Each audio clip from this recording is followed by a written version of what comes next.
Is Sam Raimi a god? He is a powerful creator of great and awe-inspiring worlds. Let's take a look at the man behind the curtain of Oz, the Great and Powerful. 2013's Oz the GNP stars James Franco as Oscar Diggs, the man who will become the Wizard of Oz. But before that, he was just a guy dabbling in early motion picture technology and performing magic illusions. Director Sam Raimi himself was a magician growing up. And what are movies except grand illusions? Sam did a lot of magic, and so films seemed like a natural extension. When Oscar finds himself in a near-death experience, chucked into a terrifying vortex the likes of which could just as easily blast someone back to deadite-infested medieval ages, he calls out to some higher power to save him. Please! I don't want to die!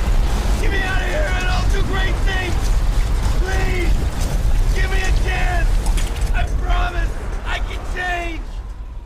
If this whole movie that Oscar exists in is an illusion, Sam Raimi's illusion, along with the team of filmmakers at his side, then isn't Oscar Diggs calling out to Sam Raimi?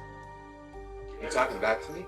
Does that make Sam Raimi a sort of god of this world he's created, conjuring a journey specifically for Oscar to take in order to become a better person? Thank you!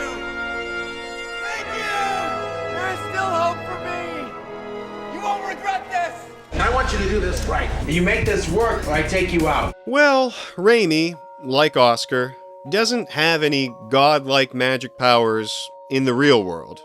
He and Oscar are both illusionists, hiding behind their impressive magic tricks. And as we, the audience, journey through the worlds of illusion in Sam Raimi's filmography, maybe we feel entertained.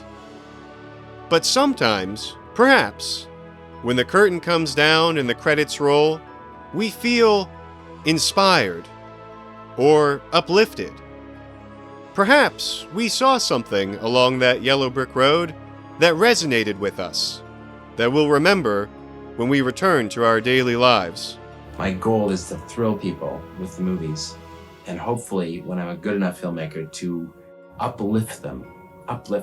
I'm reminded of a film that may be a sort of companion piece to Oz the Great and Powerful. A film that shows sort of a practical application of this concept. The David Lynch film, Wild at Heart. And if you haven't seen it, spoilers immediately ahead. It's a story where Nicolas Cage and Laura Dern find themselves in the ratty, realistic, dark, dirty, unpleasant, day-to-day existence of serious, non-fantastical problems. The severed for her recent divorce shot and killed her. Shot right between a heinous with the corpse. What? Roy's lawyer. This whole world's wild at heart and weird on top. But throughout, Nick Cage's character, Sailor Ripley, clings to the idea of the Wizard of Oz movie, and the hope that movie inspires, that, like Dorothy, he and Laura Dern's Lula Fortune can find the life they always dreamed of. Well, I know it ain't exactly Emerald City. It's too bad he couldn't visit that old Wizard of Oz and get some good advice. Too bad we all can't, baby. At the end of Wild at Heart, it's the Good Witch of the 1939 cinematic classic that appears, like a magical god from above, a deus ex machina, to inspire Sailor to believe in himself, and to continue to strive for that life with Lula, despite the complications and traumas of real, everyday existence.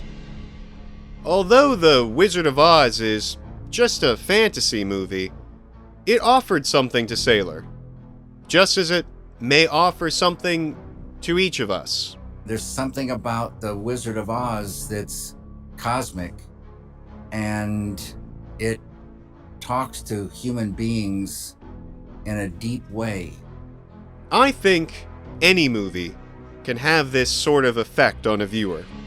the godlike wizard who rules their cinematic world isn't necessarily gifting us something we don't already have. But maybe the person behind the curtain reminds us, through their illusions, of something we have within us that helps us and motivates us through our journeys in the real world.